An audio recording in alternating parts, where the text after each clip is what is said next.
Muhammad Ilham Pradipta, seorang kepala cabang pembantu atau KCP dari Bank BRI cabang Cempaka Putih, diculik oleh sekelompok orang tidak dikenal pada tanggal 20 Agustus 2025. Keesokan harinya tubuhnya sudah ditemukan tidak bernyawa di sebuah kompleks persawahan di daerah Bekasi.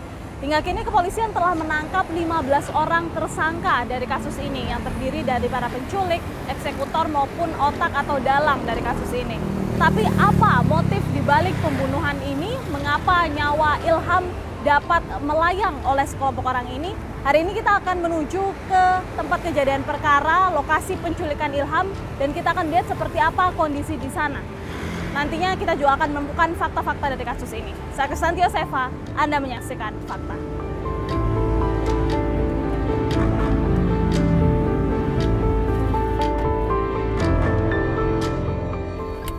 Nah, saat itu pemirsa, korban ini diculik di sebuah parkiran, sebuah toko swalayan. Saat ini kami sudah hampir sampai di toko swalayan itu. Masih harus masuk ya untuk mengakses ke halaman parkir. Ini. Parkirannya yang mana sih? Yang ini kan berarti? Oh, yang masih lurus. Satu. Iya. Oke. Ya, kita lihat di pintu masuk saja tadi kita sudah menemukan ada satu CCTV di pintu masuk mobil. Ya, kita sudah berada pemirsa di area swalayan. Kita akan coba untuk meminta izin meliput langsung ke lokasi kejadian.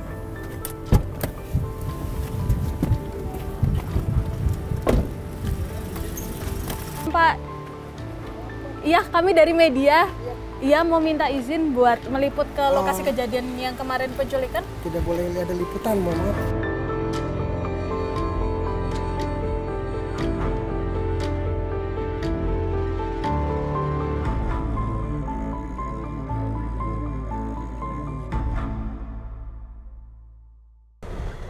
Ya, pemirsa, tadi kami sudah meminta izin, tapi memang masih belum diperbolehkan untuk melihat langsung ke lokasi kejadian. Tapi tidak apa-apa, di sini memang merupakan tempat di mana pada saat itu kejadian berlangsung.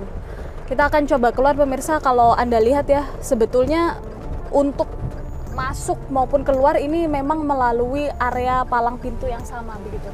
Jadi buat seseorang untuk masuk maupun keluar ini melewati area yang sama, pintu yang sama, di mana di situ juga ada palang yang ada penjaganya. Artinya ketika kejadian tersebut terjadi dan kemudian ada juga saksi yang melihat pada saat itu dan terekam juga aktivitas tersebut di CCTV, ini seharusnya para pelaku bisa ditahan di sini, di palang pintu ini. Akan tetapi tidak terjadi pada saat itu.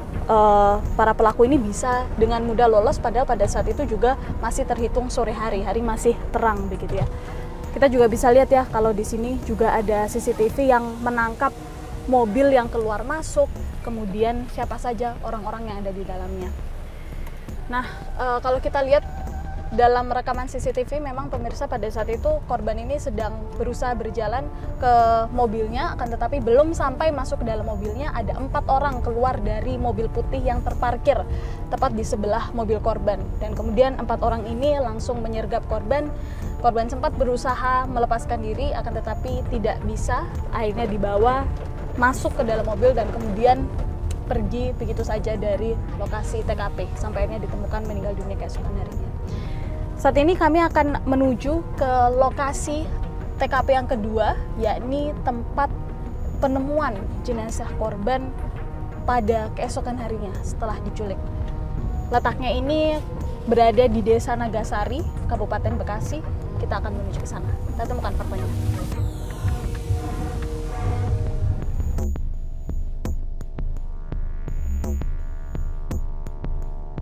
Berdasarkan urutan kronologi pemirsa, memang setelah diculik pada tanggal 20 Agustus 2025 di Pasar Rebo, kemudian informasinya korban ini sempat dibawa ke Cakung untuk diserahkan kepada salah satu oknum yang berinisial F, dan kemudian setelah dari sana jasadnya ini ditemukan meninggal dunia pada keesokan harinya, hari Kamis.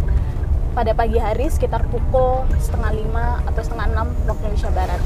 Letaknya ini berada di kawasan Desa Nagasari, Kabupaten Bekasi.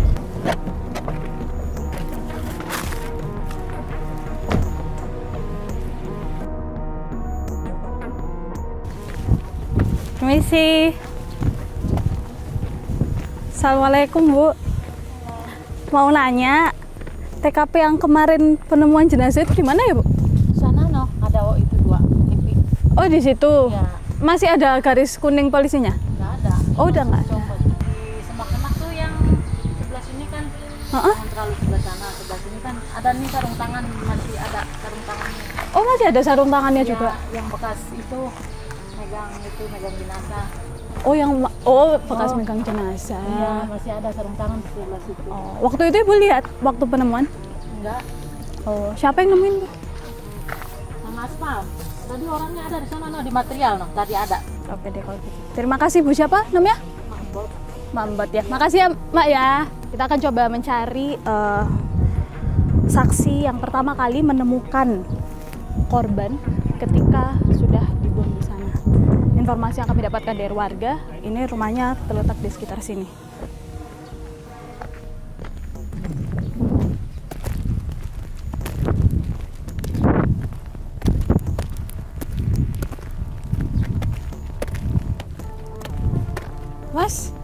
Mas Barudin ya? Iya. Yang ini tadi Iya. tahu tentang kejadian itu ya, Mas? Iya. Tadi kami juga sempat nanya sama salah satu warga. Iya. Bisa ditunjukkan, Mas, pada saat itu lokasi di mana? Di sebelah sana, Mbak. Sana.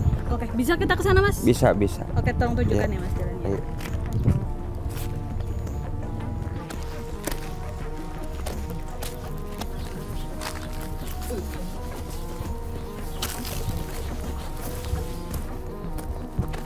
Di sini persis ya? Iya, di sini. Pada saat itu hari Kamis ya, Mas? Iya, hari Kamis pagi. Seperti apa waktu itu ceritanya pada saat menemukan? Waktu itu saya kan dapat ketemu info sama temen juga, Pak Adi. Dia habis ngembala kambing. Saya dipanggilin sama dia, ada yang buang mayat di sini katanya gitu. Oke, sekitar jam? Sekitar jam 6 pagi. Waktu itu apa yang ditemukan?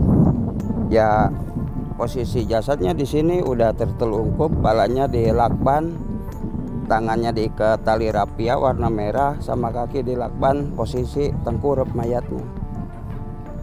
Masih menggunakan busana atau seperti apa? Masih pakai baju batik, celana panjang abu-abu.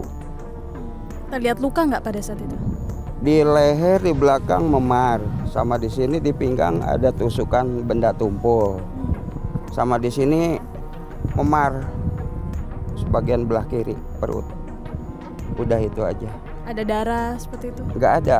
Kondisinya saat itu seperti apa sih, Mas? Di sini emang pada saat itu lagi sepi kah atau seperti apa? Kalau malam di sini udah habis maghrib juga, udah nggak ada kegiatan masyarakat di sini, udah sepi kalau habis maghrib. Sepi. Kan ini pesawahan sama Tegal-Tegal gitu, udah nggak ada aktivitas warga di sini. Terus kalau ini apa nih, Mas? Ini kita Ini temukan mah ada- bekas kita pakai sarung tangan, bekas ngangkat mayatnya. bukan Iya, bukan. Salah satu Bukan. bagian dari korban Iya, ya. bukan, ini dikasih sama dari kepolisian. Oke. Kalau lilitan lakbannya pada saat itu yang ditutup apa? Bagian apa? Sekitaran pala, mulut, mata sama hidung. 5 lilitan lakban hitam. Oh, full gitu? Iya, Dililit. iya, full iya. Sama kaki dililit lakban juga, cuman tangannya terikat posisinya begini. Diikat pakai tali rapia. Oh iya, ada jejak lain mungkin selain Cuman penemuan. ada bekas buang mayatnya di sini, ada bekas jejak mobilnya parkir ke ujung ke sono. Oh, di mana Dia itu? parkir di ujung pohon jambu situ. Pohon jambu itu. Iya. Kan udah kelihatan bekasnya, bekas hujan. Masih pagi. Oh, malamnya pada saat itu hujan. Hujan gede itu sekitar jam 9-an. Hujan gede. Malam sebelumnya pada saat itu Mas Barudin mengetahui sesuatu nggak, ada yang mencurigakan mungkin di sekitar Nggak ada, saya lagi tidur di rumah saudara saya. Ya ini kan kejadiannya paling diperkirakan sekitar jam 5 habis subuh. Habis sholat subuh kejadiannya. kejadian apa ini? Kejadian dibuangnya. Kalau dibuangnya dari malam mungkin kan hujan gede. Pasti basah baju-bajunya. Ini kan nggak basah bajunya. Tapi nggak tahu, nggak dengar kalau ada mobil lewat, ada orang-orang mungkin di sini beraktivitas. Nggak tahu. Baik, terima kasih Mas Barudin ya Ya sama-sama Mbak. atas waktunya ya. Kita akan coba mendekat lebih dekat lagi ya pemirsa dengan tempat ditemukannya jenazah.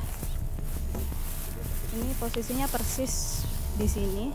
Kalau kita lihat ini memang areal persawahan ya. Nih di belakang sini ada persawahan dan di sini adalah lapangan yang cukup terbuka ya atau padang.